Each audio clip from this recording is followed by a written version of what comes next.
یہ بات درست ہے، اس کو ہمیں کھلے دل سے قبول کرنا چاہیے کہ ہم مسلمان ہونے کے باوجود ان قدروں کو اختیار نہ کر سکے جو ہمارے آقا نے ہمیں دی. اکبر الہآبادی نے کہا تھا، مس پہ ہے اپنی نظر اور سیم ان کے ہاتھ میں.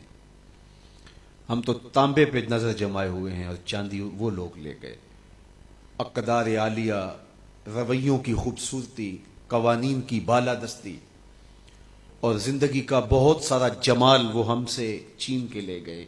یہ خزانہ ہمارا تھا، لیکن صاحب جام اسی کا جو بڑھ کے تھام لے، جو بھی محنت کرے.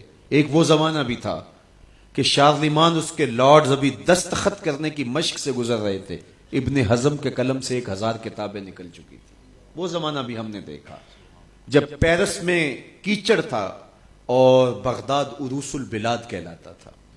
ہم نے وہ دور بھی دیکھا ہے جب وہ سواد آشنا بھی نہیں تھے، حرف آشنا بھی نہیں تھے، اور ہمارے منجم ستاروں پہ کمندے ڈالتے تھے.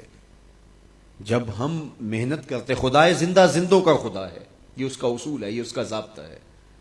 لیکن جب ہم جو ہیں وہ پیچھے آ گئے تو انہوں نے آگے بڑھ کر جام تھام لیا. یہ بات میں ضرور کہوں گا، خیر کی قدریں جہاں بھی ہیں، کسی کفر کے معاشرے میں بھی ہیں، لیکن وہ پھوٹتی میرے حضور کے قدموں سے ہی ہیں.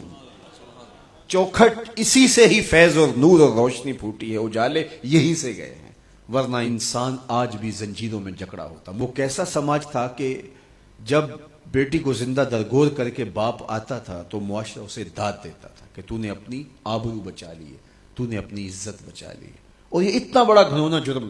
قیامت کے دن سب سے پہلا سوال نماز کا ہوگا، لیکن سب سے پہلا فیصلہ قتل کا ہوگا. دوسرے لفظوں میں یوں کہہ لیجئے، حقوق اللہ میں سب سے پہلے نماز کا سوال ہوگا، اور حقوق العباد میں سب سے پہلا فیصلہ جو ہے وہ قتل کا ہوگا. اور قتل میں بھی وہ بچیاں جو زندہ درگور کی گئی، ان کا مقدمہ پہلے لایا جائے گا. قرآن بتاتا ہے وَإِذَا الْمَوْءُودَةُ سُئِلَتْ بِأَيِّ ذَنبٍ قُتِلَتْ. قبروں میں گڑی ہوئی بچیاں اٹھائی جائیں گی، اللہ کی عدالت ہوگی، ان کے ظالم باپ کٹہرے میں کھڑے ہوں گے. اللہ ان بچیوں سے پوچھے گا بِأَيِّ ذَنبٍ قُتِلَتْ، تمہیں قتل کیوں کیا گیا؟ اب ان بچیوں کو تو پتہ ہی نہیں ہمیں کیوں قتل کیا گیا. ابھی آنکھ کھلنے نہیں پائی تھی کہ بند کر لی گئی، زبان بولنے نہیں پائی تھی کہ نوچ لی گئی، زندگی کا پھول ابھی کھلا ہی نہیں تھا کہ مرجھا گیا. انہیں تو پتہ ہی نہیں ہمارے ظالم باپوں نے یہ قیامت کیوں اٹھائی، یہ غضب کیوں توڑا، ہمارے معصوم دامن پہ کون سا داغ دیکھا کہ ہمارے ظالم باپوں نے ہماری زندگی نوچ لی. کہتے ہیں گڑھا کھودتے تھے، تاریخ پڑھیں، دل آج بھی خون کے آنسو روتا ہے. اور گڑھا کھود کر کے اس میں کھلونے رکھتے اور بچی وہاں بیٹھ جاتی اور کھلونوں سے کھیلنے لگتی، اور وہ اوپر سے ریت ڈالتے، اور وہ بچی پہلے پہل تو اس کو کھیل سمجھتی اور وہ اس کھیل میں خود شریک ہوتی. لیکن جب اس کے کندھوں سے اوپر تک ریت بڑھتی اور اس کی سانس دبنے لگتی، پھر اسے سمجھ آتی یہ کہانی کوئی اور ہے. پھر وہ معصوم اور ننھے ہاتھ جوڑ کے اپنے باپ سے زندگی کی بھیک مانگتی، لیکن ظالم سفاک باپ ریت ڈالتا اور یوں اس کی سسکیاں، اس کی آہیں، اس کی چیخیں، اس کے آنسو اس ریت میں دب جاتے.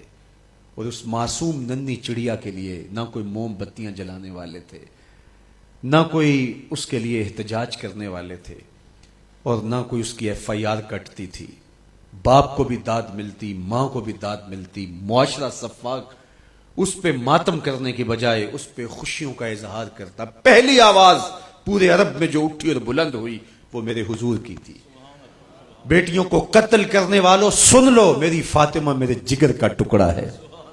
یہ پہلی آواز تھی. یہ صرف کلمہ محبت ہی نہیں ہے، اس ظالمانہ سماج کے خلاف جو ہے وہ علم جہاد میرے حضور نے بلند کیا. میری بیٹی میرے جگر کا ٹکڑا ہے. اور کہا جو 2 بیٹیاں، 2 بہنیں اللہ کی رضا کے لیے پروان چڑھائے اور ان کا نکاح کر دے، قیامت کے دن وہ یوں میرے نیڑے ہوگا جس طرح یہ 2 انگلیاں کری. یہ جب میرے حضور نے فرمایا، مجمع سے ایک شخص کھڑا ہو گیا. حضور کیا جس کی 2 بیٹیاں نہیں ہیں اس کو یہ اعزاز نہیں ملے گا؟ کسی بیچارے کی 2 بیٹیاں نہ ہو، 1 بیٹی ہو، تو کیا اس کو یہ اعزاز نہیں ملے گا کہ وہ آپ کا ساتھ پائے؟ حضور نے فرمایا اسے بھی ملے گا. لیکن میں آپ کو دعوت فکر دیتا ہوں کہ اس سوال کے پیچھے کی کیفیت دیکھیے. اس کی 1 بیٹی تھی، کہاں بیٹیاں زندہ درگور ہو رہی ہیں اور کہاں ایک بیٹی والا کہتا ہے کاش کہ میری بھی 2 بیٹی۔ یہ تھا لایا ہوا میرے حضور کا نظام۔ بیٹیوں والے فخر کرنے لگے کہ ہماری بیٹیاں، یہ ہماری بخشش کی ضمانت ہوگی، 2 بیٹیوں کا نکاح کر لو، بخشش کی ضمانت۔